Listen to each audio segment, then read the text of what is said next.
विश्वशीरुषं देवं विश्वाक्षं विश्वशम्भुवं विश्वं नारायणं देवमक्षरं परमं पदं विश्वतः परमां नित्यं विश्वं नारायणगुं हरिं विश्वमेवेदं पुरुषस्तद्विश्वमुपजीवति पदिं विश्वस्यात्मेश्वरं शाश्वतं शिवमच्युतं नारायणं महाज्ञेयं विश्वात्मानं परायणम्।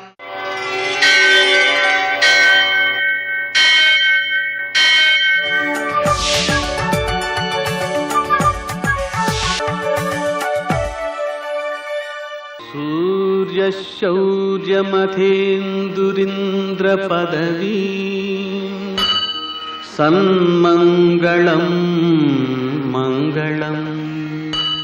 लक्ष्मीं क्षीरसमुद्रराजतनयां श्रीरङ्गधामेश्वरीं दासीभूतसमस्तदेववनितां लोकैकदीपाङ्कुरां श्रीमन्वन्दकटाक्षलब्धोः ब्रह्मेन्द्रगङ्गाधरां त्वां त्रैलोक्यकुटुम्बिनीं सरसिजां वन्दे मुकुन्दप्रियाम्। నేటి కాలమాన విశేషాలను గమనిద్దాం. స్వస్తి శ్రీ చాంద్రమాన దుర్ముఖనామ సంవత్సరం ఉత్తరాయణం వసంత ఋతువు చైత్రమాసం కృష్ణపక్షం శుక్రవారం. సూర్యోదయం 5:55 సూర్యాస్తమయం 6:31 తిథి సప్తమి రాత్రి 9:05 వరకు, నక్షత్రం ఉత్తరాషాఢ రాత్రి 9:42 వరకు, వర్జం శేషవర్జంగా ఉదయం 6:52 వరకు, మరల రాత్రి 1:44 నుంచి 3:20 వరకు, దుర్ముహూర్తం ఉదయం 8:26 నుంచి 9:16 వరకు, మరల మధ్యాహ్నం 12:38 నుంచి 1:29 వరకు, అమృతకాలం మధ్యాహ్నం 3:07 నుంచి 4:46 వరకు, రాహుకాలం శుక్రవారం కాబట్టి ఉదయం 10:30 నుంచి 12 గంటల వరకు, అష్టకౌలిక రీత్యా శుభప్రదమైన సమయం మధ్యాహ్నం 2 గంటలకి. నేటి విశేషాలు: శుక్రవారం మరియు ప్రదోషం. శివునకు లక్ష్మీదేవికి కొన్ని పోలికలున్నాయి. ఇరువురివి ఆర్ద్రా నక్షత్రమే. అలాగే శివుణ్ణి ఆరాధించిన సంపద సిద్ధిస్తుంది, లక్ష్మిని ఆరాధించిన సంపద కాపాడబడుతుంది. ఇలా శుక్రవారం కాబట్టి, ప్రదోషం కాబట్టి శివారాధన వలన ఆర్థికమైన ప్రయోజనాలు విశేషంగా సిద్ధిస్తాయి. ఇంకా శుక్రవారం లక్ష్మీదేవిని ఆరాధన చేయడం ద్వారా శుక్రగ్రహము యొక్క దోషాలు తొలగుతాయి. విశేషించి సంపద అనేటువంటిది లక్ష్మీదేవిని ఆరాధించడం ద్వారా, శివుని ఆరాధించడం ద్వారా సిద్ధించేది అయినట్లయితే మనకు అనుభవ యోగ్యత వస్తుంది. అలా కాకుండా సంపద భౌతిక మార్గాల ద్వారా కూడా సంపాదించుకోవచ్చు, కానీ అలా సంపాదించుకున్నది ఆనందప్రదం కాదు. ఈ దృష్టికోణంలో మనం లక్ష్మీదేవి యొక్క ఆరాధన తప్పనిసరిగా ప్రతి వ్యక్తి చేయాలి. ఎందుకంటే డబ్బు అవసరం లేనిది ఎవరికి, అందరికీ అవసరమే కదా. అందుకని ఇంకా విశేషించి లలితాదేవిని మనం ఆరాధించుకోవడం ద్వారా ఈ శుక్రవారం నాడు అమ్మవారి యొక్క అనుగ్రహం సిద్ధిస్తుంది. అమ్మ అడగకుండానే అన్నీ ఇస్తుంది. నేటి ఆణిముత్యాలు.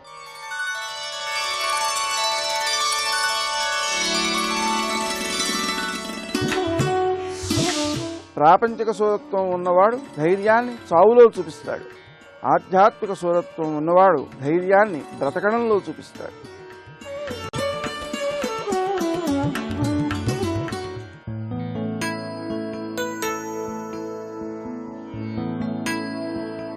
నిన్ను నీ ఆలోచన విధానం నుంచి కొద్దిగా వేరు చేసుకోగలిగితే జీవితపు కొత్త కోణాలని చూడగలవు.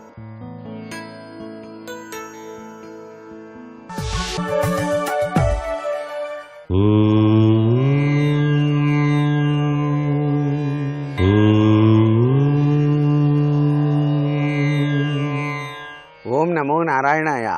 ఓం నమశివాయ. శ్రీమాత్రే నమః. మనమంతా కూడాను ధనమూలం ఇదం జగత్తుగా భావిస్తాం. ధనం గనక లేనట్లయితే మానసిక అశాంతి వస్తుంది. అన్నీ ఉండి ఆరోగ్యం కూడా లేకపోయినట్లయితే మానసిక అశాంతి కూడా వస్తుంది. అటు ఆరోగ్యం, ఇటు ఐశ్వర్యం, ఈ రెండూ కూడా కావాలి అంటే లక్ష్మీదేవిని, దుర్గాదేవిని మనం ధ్యానం చేయాలి. ఎందుకంటే దుర్గాదేవి తప్పనిసరిగా ఆరోగ్యాన్ని ప్రసాదించే అమృతమయి.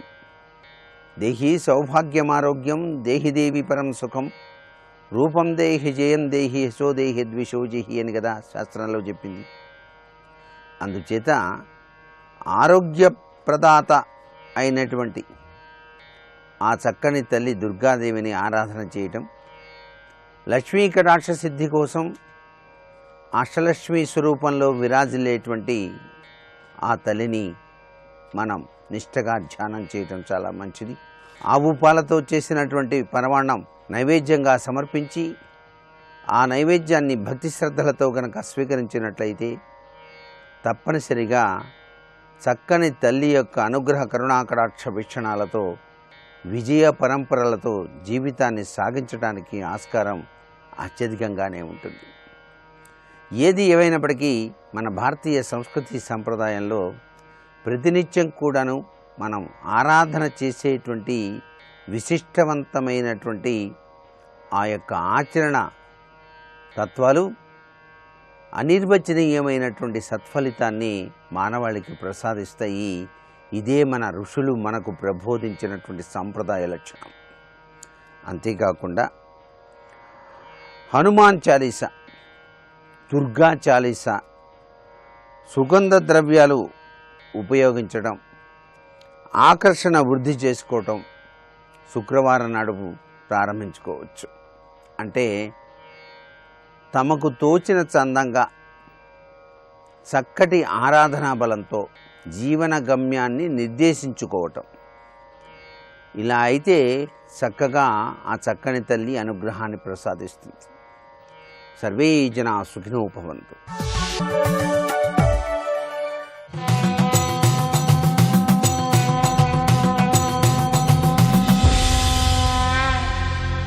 శతక సాహితీ సరస్వతికి నమస్కారం.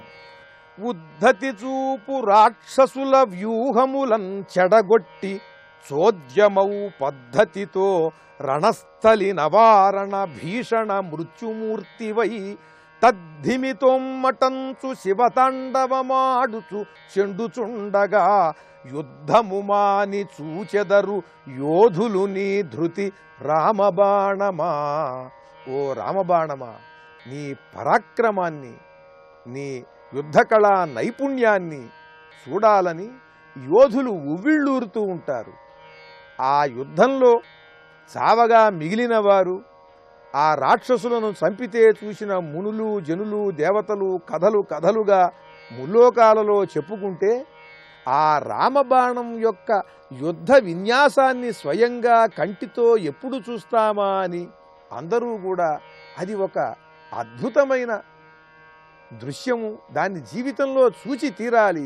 వీరుడైన వాడు, వీరరసాన్ని ఆస్వాదించేవాడు ఈ రామబాణం యుద్ధం చేసే విధానాన్ని చూడాలి అని అనుకునే పరిస్థితిని తీసుకొచ్చావు నువ్వు ముల్లోకాల్లో. ప్రతి ఒక్కరూ కూడా నీ యుద్ధాన్ని చూడాలి అనుకుంటూ ఉంటారు. ఆ కళా నైపుణ్యం అటువంటిది. ఉద్ధతి చూపు రాక్షసుల వ్యూహములం చెడగొట్టి చిత్ర విచిత్రములుగా నీకు చిక్కకుండా నిన్ను ఇబ్బంది పెట్టాలని, నిన్ను గెలవాలని ప్రయత్నం చేసేటువంటి రాక్షసుల వ్యూహాలన్నిటినీ కూడా ముందు చెడగొట్టేస్తావు. ఆ వ్యూహాన్ని చెదరగొట్టి చోద్యమౌ పద్ధతితో రణస్థలి నవారణ భీషణ మృత్యుమూర్తివై తద్ధిమితోమ్మటంచు శివతాండవమాడుచు చెండుచుండగా ఉద్ధము మాని చూచెదరు యోధులు నీ ధృతి రామబాణమా.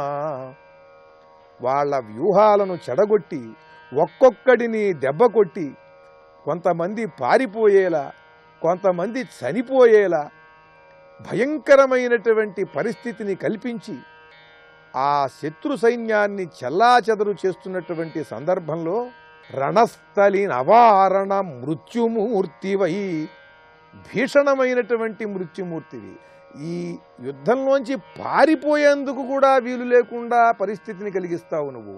రణస్థలి నవారణ భీషణ మృత్యుమూర్తివై తద్ధిమితోమ్మటంచు శివతాండవమాడుచు చెండుచుండగా.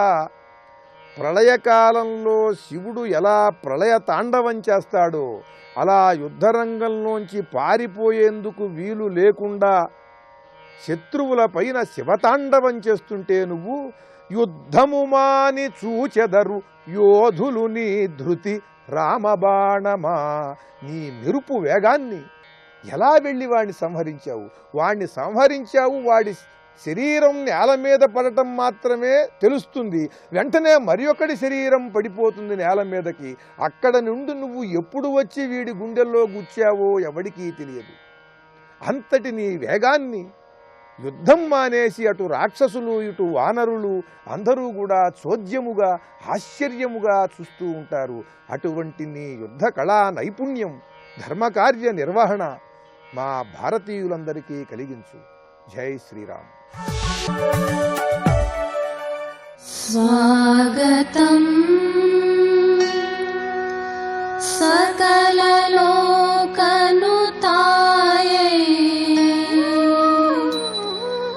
స్వాగతం భువనరాజమహిష్యై. అఖిల జగన్మాతో మా తమసా తాపేన చాకులానస్మాన్ అనుగృహ్ణాత్వనుకంపా సుధార్ద్రయా హసిత చంద్రికయా. శివాయ గురవే నమః. శ్రీమాత్రే నమః. శ్రీ విష్ణురూపాయ నమః శివాయ. శ్రీ ఉమాయై నమః. నవవిధ భక్తులలో శ్రవణం గురించి చెప్పారు. ముఖ్యంగా మానవుడైన వాడు చేయవలసిన సాధన చిత్తశుద్ధి కోసం ప్రయత్నం. అందుకే మమ ఉపాత్త దురితక్షయార్థం శ్రీ పరమేశ్వర ప్రీత్యర్థం అంటారు. ఇందుకోసం భగవంతుడిని ఆశ్రయించాలి. అంతేగాని ఏవో ఫలితాలు ఇస్తారని కాదు. ఇక్కడ ప్రధానంగా చిత్తశుద్ధి కావాలి. చిత్తంలో అనేక పాపమాలిన్యాలు ఉంటాయి, అవి తొలగాలి. అందుకే పాపమాలిన్యాలు తొలగించే శక్తిలో ఆ సాధనల్లో ప్రధానమైన శ్రవణం. ఆ శ్రవణాన్ని చెప్పి రెండవది కీర్తన అని చెప్తున్నారు. ముందు భగవంతుడి గురించి గురువుని ఆశ్రయించి తెలుసుకునేది శ్రవణము. ఆ తెలుసుకున్న దానితో తృప్తిగా భగవంతుడిని నోరారా స్తుతిస్తే అది కీర్తన అంటారు. ఇక్కడ ఈ కీర్తన మార్గం కూడా చాలా విశేషమైనది. అందుకే కీర్తన గురించి చెప్తున్నారు. ఈ కీర్తన మార్గంలోనే తరించిపోయారు అన్నమాచార్య, త్యాగరాజు, ముత్తుస్వామి దీక్షితులు మొదలైనటువంటి మహాత్ములు. ఉద్యోగం కురు జిహ్వే సంహర్తుం దురితాని పూతాన్యద్రిసుతాయా కీర్త్యంతాం చరితాని. జిహ్వే అంటే ఓ నాలుక అని తన నాలుకకి తానే సంబోధన చేసుకుంటున్నారు. ఓ నాలుక, పాపాలను పోగొట్టుకునే ప్రయత్నం చేయి. ఉద్యోగం అంటే ప్రయత్నం. దురితములను పోగొట్టుకునే ప్రయత్నం చేయి. ఆ ప్రయత్నం ఏమిటి అంటే అమ్మవారి యొక్క దివ్య వైభవాన్ని కీర్తన చెయ్యు.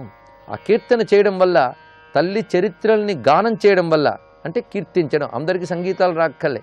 అమ్మ యొక్క చరిత్రల్ని నోరారా అంటే అదే కీర్తన. అలా నువ్వు చేసినట్లయితే నీ దురితములు పోతాయి. ఎందుకంటే మానవుడు చేసే పాపాల్లో మనస్సుతో చేసేవి, శరీరంతో చేసేవి, మాటతో చేసేవి 3 రకాలే. అందులో మాటతో చేసేవి చాలా ఎక్కువ. అజ్ఞానంతో మాట్లాడతాం, అదొక దోషం. తెలిసి తెలియకుండా మాట్లాడతాం, రెండవ దోషం.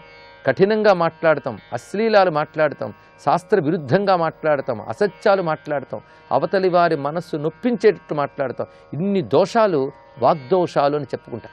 ఈ వాగ్దోషములు జీవుణ్ణి పతనం చేస్తాయి.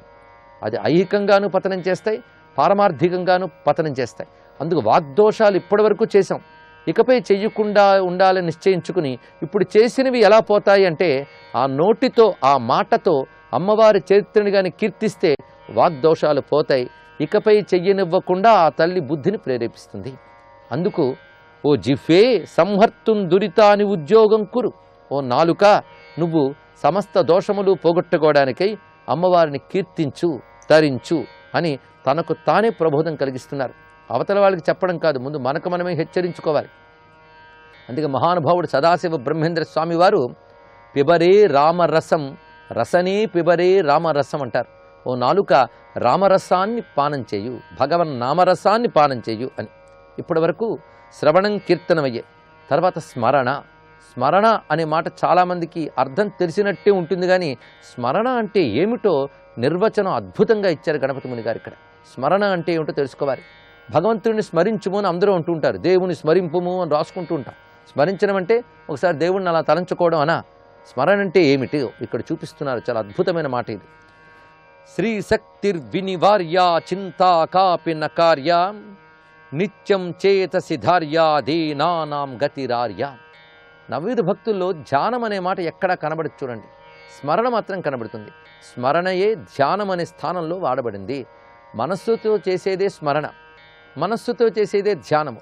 అందుకే ధ్యానమే ఇక్కడ స్మరణ అని చెప్పబడుతున్నది. అయితే ధ్యానము స్మరణ ఎలా చేయాలి, ఏమిటి చేయాలి అది తెలుసుకోవాలి. నిజానికి ఈ 3వ భక్తి మార్గానికి 3 శ్లోకాలు రాశారు. శ్రవణానికి 1, కీర్తనకు 1 అయిపోయింది. కానీ స్మరణకు మాత్రం 3 రచించారు. ఎందుకంటే స్మరణ ఎలా ఉండాలి, దేనిని స్మరించాలి, ఈ 2 తెలియాలి కదా. ఊరికనే స్మరించుము అంటే స్మరించుము అయిపోతుందా? అందుకు ఎలా స్మరించాలో చెప్తున్నారు. నిజానికి స్మరించడం అంత తేలిక చెప్పండి? కీర్తన చేయడం సులభమే, శ్రవణం చేయడం సులభమే, కానీ స్మరణ చేయడం మహా కష్టం. అంటే తలంచుకోవడం మనస్సు పని. మనస్సు ఒకటి తలంచుకుందామని మొదలు పెడుతుంది, మరుక్షణంలో జారిపోతూ ఉంటుంది. అందుకే తలంపు అనేది మహా కష్టము. అది తేలిగ్గా వినిపిస్తుంది, కానీ కలవు స్మరణాన్ముక్తి అనే మాట కూడా మనం వింటూ ఉంటాం. కలులో స్మరిస్తే చాలు ముక్తి అని, కానీ స్మరించడమే చేత కాదు మనకి. స్మరించడం మహా కష్టమైన అంశము. అందుకే స్మరణ అంటే ఏమిటో అర్థం చేసుకోగలిగితే స్మరణతోనే ముక్తి లభిస్తుంది అన్నప్పుడు చక్కగా స్మరణ చేసుకోవచ్చు. ముందు స్మరణ అంటే ఏంటో చెప్తున్నారు. ఇది ఎలా చెయ్యాలి అంటే శ్రీశక్తిర్ వినివార్య. మొదటిగా సంపదలపై ఆసక్తిని తగ్గించుకో, ఇది చెప్తున్నారు ఇక్కడ. తొలగించుకో కాదు, తగ్గించుకో. తొలగించుకో అంటే మొదటికి మోసం వస్తుంది. ఇక్కడ ముందు తగ్గించుకోవాలి, ఆసక్తిని తగ్గించుకోవాలి. మన అవసరాలేమిటి, మన ఆశలేమిటో తెలుసుకుంటే అవసరాలని మించిపోయిన ఆశలతో బతుకుతూ ఉంటాం మనం. ఇక్కడ పోగు చేసుకోవాలి. జీవితంలో 90 ఏళ్ళు వచ్చినా ఇంకా పోగు చేసుకోవాలి. ఎవడి కోసమో ఎందుకోసమో అర్థం కాదు. ఈ అనవసరమైన పోగు చేసుకోవాలనే ఆసక్తిని తగ్గించుకోవాలి. ఇది మొదటిది. రెండవది చింతాకాపి నకార్య. ఏదో పనికిమాలిన చిన్న అంశాన్ని పట్టుకుని అదే ఆలోచిస్తూ గింజుకుంటూ ఉంటారు కొందరు. దాని పేరు చింత అని. ఆ చింత ఉండకూడదు. కనుకనే విషయాలపై, సంపదలపై ఆసక్తిని తగ్గించుకోవడం, చింతని తొలగించుకోవడం, ఈ 2 ముందు చేసి ఆ తర్వాత నిత్యం చేతసి ధార్య దీనానాం గతిరార్య. సర్వదీనులకి గతి అయిన ఆర్యాదేవి జగదంబిక, ఆ తల్లిని నీ చిత్తములో ధరించు. ఈ ధారణ పేరే స్మరణ. కనుక స్మరణ, ధారణ, ధ్యాన రెండిటి కలయిక. పట్టుకునే ప్రయత్నం పేరు ధారణ, నిలిపితే ధ్యానం. ఈ పట్టుకోవడం, నిలపడమే స్మరణలో కలిసిపోతుంది. అందుకే ధారణ ధ్యానాలు కలిపితే స్మరణ అనిపించుకుంటున్నది. కనుక భగవంతుని స్మరించాలంటే ముందు ఆసక్తి విడిచిపెట్టాలి, చింత విడిచిపెట్టాలి. మనసును కూర్చోబెట్టగానే ఏది పొందుదామా ఆలోచిస్తుంది, లేకపోతే ఎప్పుడో జరిగిన చిన్న విషయాన్ని ఆలోచిస్తూ కూర్చుంటుంది. అందుకే చింత వదులుకోవాలి, ఆసక్తి వదులుకోవాలి. మనస్సుతో అమ్మవారి పాదపద్మాలని, ఆ చరిత్రని తలంచుకుని ప్రయత్నం చేయాలి. అప్పుడు స్మరణ అవుతున్నది. అయితే దేనిని స్మరించాలి అంటే అమ్మవారిని కదండి. అంటే అమ్మవారు ఎవరు అదొకటి తెలియాలి కదా. కనుకని ఆ స్మరణ ఏదో కాసేపు కాదు. 1 గంట సేపు ధ్యానం చేశారు ఏంటంటే తర్వాత నుంచి లోకం వైపు పడ్డాడని అర్థం. కానీ స్మరణ నిరంతరం ఉండాలి. అది ఎలా ఉండాలి? నిరంతరం స్మరణ చేయడం సాధ్యమేనా? సాధ్యమే అంటున్నారు. ఎలా ఉండాలో స్మరణ చెప్తున్నారు ఇక్కడ. జ్ఞాతుం యా గదితుం యా శ్రోతుం యా శ్వసితుం యా ద్రష్టుం యాంతర శక్తిష్ఠాత్ర స్మృతిరేష. స్మృతి ఏషా, ఏషా స్మృతి. ఇదే స్మరణ.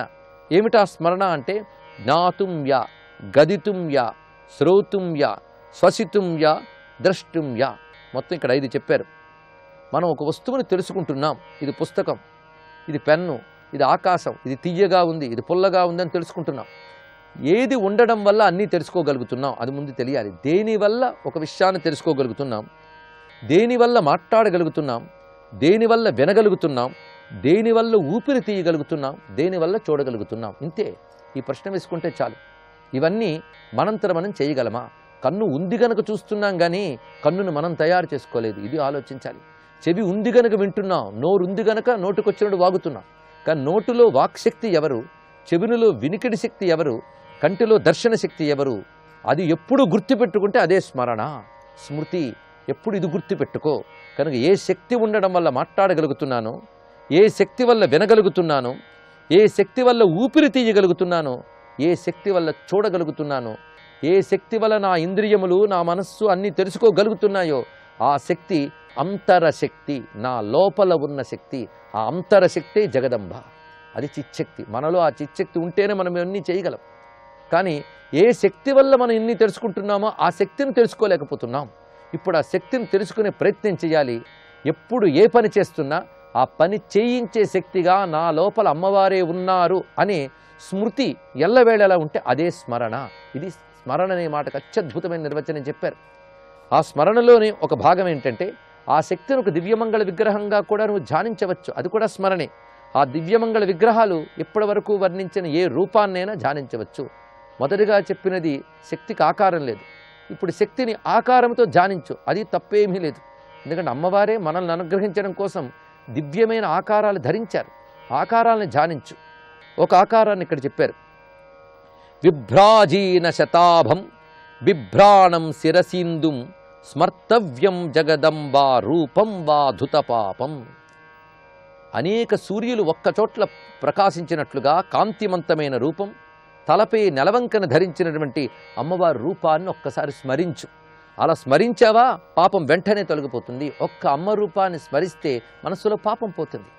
అప్పుడు లోపలున్న శక్తి స్మరణలోకి వస్తుంది. అందుకే స్మరణ అనే దాన్ని ఎంత చక్కగా నిర్వచనం చేసి అది ఎలా చెయ్యాలో చెప్పారు. ఇలా నవవిధ భక్తుల్లో 3వదైన స్మరణ చెప్పుకున్నాం. అమ్మవారిని స్మరిస్తూ సర్వం శ్రీమాతృ చరణారవిందార్పణమస్తు.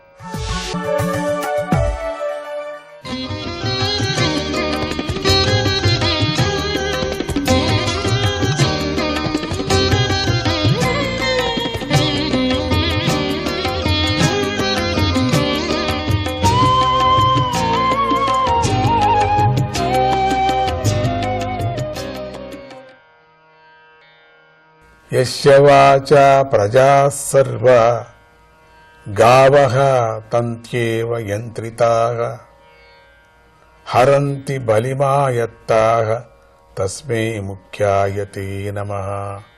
త్రాడు ఎద్దులను బంధించి నియంత్రించినట్లుగా వేదరూపమైన నీ వాక్కు జనులను ధర్మాధర్మాలకు బద్ధులను చేసి నియంత్రిస్తూ ఉంటుంది. జనులు నీకు ఆధీనులై భక్తి శ్రద్ధలతో నిన్ను పూజిస్తున్నారు, సేవిస్తున్నారు. నువ్వు ప్రాణుల ముఖాలలో ముఖ్య ప్రాణ రూపంలో, శ్వాస రూపంలో ఉన్నావు. అటువంటి నీకు నమస్కారం. ఓ పరబ్రహ్మ స్వరూపుడా, నువ్వు జనులకు క్షేమాన్ని కలిగించు. చీకటి ఆవరించుకొని ఉండటం వల్ల వారి కర్మలన్నీ నిలిచిపోయాయి. దానివల్ల మేము కూడా ఆపదలో చిక్కుకొని పోయాం. కనుక మాపై నీకు కరుణాదృష్టిని ప్రసరించు. ఓ దేవా, కశ్యప మహర్షి తన తేజస్సును దితి గర్భమందు నిలిపాడు.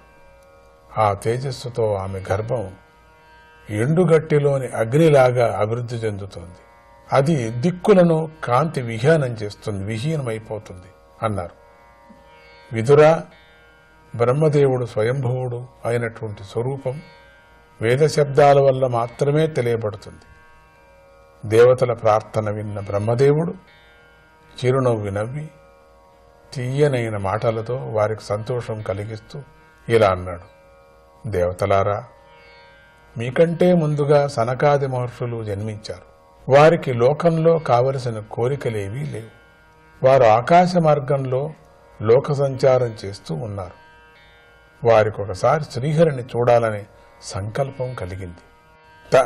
ఏకదా భగవతో వైకుంఠ శ్యామలాత్మనః యయుర్వైకుంఠ నిలయం సర్వలోక నమస్కృతం. శ్రీహరి సత్వగుణం గల ప్రాణుల బుద్ధి అనే గుహలో శుద్ధ చైతన్య రూపంగా వెలుగుతున్నాడు. ఆయనే వైకుంఠం లోకంలో నివసిస్తున్నాడు. అందుచేత అన్ని లోకాల వారు ఆ వైకుంఠ లోకానికి నమస్కరిస్తూ ఉంటారు. ఒకనాడు సనకాది మహర్షులు శ్రీహరి నివాసమై స్థానమైనటువంటి వైకుంఠ లోకానికి వెళ్లారు. అక్కడ వైకుంఠ లోకంలోని పురుషులందరూ అచ్చం శ్రీహరి వంటి రూపంతో ఉంటారు. అక్కడ వారు ఎలాంటి కోరికలు లేకుండా శ్రీహరిని ఆరాధించటమే తమ ధర్మంగా కలిగి ఉంటారు. అక్కడ సకల కారణుడు, పూర్ణ స్వరూపుడు, వేదాల చేత తెలుపబడేవాడు, ధర్మమూర్తి అయిన శ్రీహరి పూర్ణమైన సత్వగుణాన్ని ఉపాధిగా చేసుకుని ఉన్నాడు. భక్తులైన మనకు సుఖాన్ని కలిగిస్తూ విరాజిల్లుతూ ఉన్నాడు. ఆ వైకుంఠములో నైశ్రేయసం అనే ఒక గొప్ప వనం ఉంది. అన్ని ఋతువులకు సంబంధించిన వృక్షాలతో నిండి ఆ వనం శోభిస్తూ ఉంటుంది. కోరిన కోరికలు తీర్చే కల్పవృక్షాలతో నిండిన ఆ వనం రూపుదాల్చిన మోక్షంలాగా వెలుగుతూ ఉంటుంది. అక్కడి సరస్సులోని నీటిలో తేనె జల్లులు కురిపించే మాధవీ లతలు కని వికసించి ఉంటాయి. వాటి సుగంధ పరిమళం బుద్ధి యొక్క ఏకాగ్రతకు భంగం కలిగిస్తూ ఉంటుంది. అంటే మనస్సులను ఆకర్షిస్తుంది అని అర్థం. అయినా కూడా తమ భార్యలతో కలిసి విమానాలలో సంచరించే గంధర్వులు అలాంటి చంచలమైన బుద్ధిని విడిచి శ్రీహరిని కీర్తిస్తూ ఉంటారు. మత్తు కలిగించే ఆ పరిమళాన్ని మోసుకువచ్చే వాయువును వారు నిందిస్తారు. తమ ప్రభువైన శ్రీహరి యొక్క లీలలను గానం చేస్తూ ఉంటారు. ఆ శ్రీహరి యొక్క గాథలు జనుల పాపాలను నాశనం చేస్తాయి. ఆ వనంలో పావురము, కోకిల, బెగ్గురు పక్షి, భరతపక్షి, హంస, చిలుక, తీతువు, నెమలి వంటి అనేక పక్షులు కోలాహలం చేస్తూ ఉంటాయి. హరికథను గానం చేస్తుందా అన్నట్లు తుమ్మెద తన జౌంకారం ప్రారంభించగానే అది వింటూ పక్షులు కొద్దిసేపు తమ కోలాహలం నిలిపేస్తాయి. భగవంతుడైన శ్రీహరికి తులసి అంటే చాలా ఇష్టం. ఆయన తన కంఠంలో తులసీమాలను అలంకరించుకొని ఉంటాడు. తులసి గంధాన్ని ఎక్కువగా ఆదరిస్తాడు. అందుచేత అక్కడ ఉన్న ఇతర పుష్పజాతులైన మందారము, మల్లె, గోరింట, కలువ, సంపెగ, ఆర్ణపుష్పము, సురపొన్న, నాగకేసరము, పొగడ, పద్మము, పారిజాతము మొదలైనవి తులసి చేసుకున్న తపస్సును గొప్పగా కీర్తిస్తూ ఉంటాయి. ఆ తులసి మాత చేసుకున్నటువంటి ఎంత పెద్ద పుణ్యం చేసుకుందని వీళ్ళందరూ దాన్ని కీర్తిస్తూ ఉంటాయట. భగవంతుడిని చేరటం కోసం తమ పరిమళాలను కూడా తులసి వనాలపైకి విరజమ్ముతూ ఉంటాయట. ఆ వైకుంఠలోకం వైదూర్యాలు, పచ్చలు, బంగారంతో నిర్మించబడిన విమానాలతో ఎప్పుడూ నిండుగా ఉంటుంది. శ్రీహరి పాదాలను ఆశ్రయించిన వారికి మాత్రమే వాటిని చూసే భాగ్యం దక్కుతుంది. ఆ విమానాల్లో సంచరించే గొప్ప భక్తుల హృదయాలలో శ్రీహరి ఎప్పుడూ స్థిరంగా నిలిచి ఉంటాడు. అందువల్ల అక్కడ ఉండే సౌందర్యవంతులైన స్త్రీల విలాసాలు గాని, వారి పరిహాసాలు గాని, చిరునవ్వులు గాని ఆ భక్తుల మనస్సులను ఆకర్షించలేవు.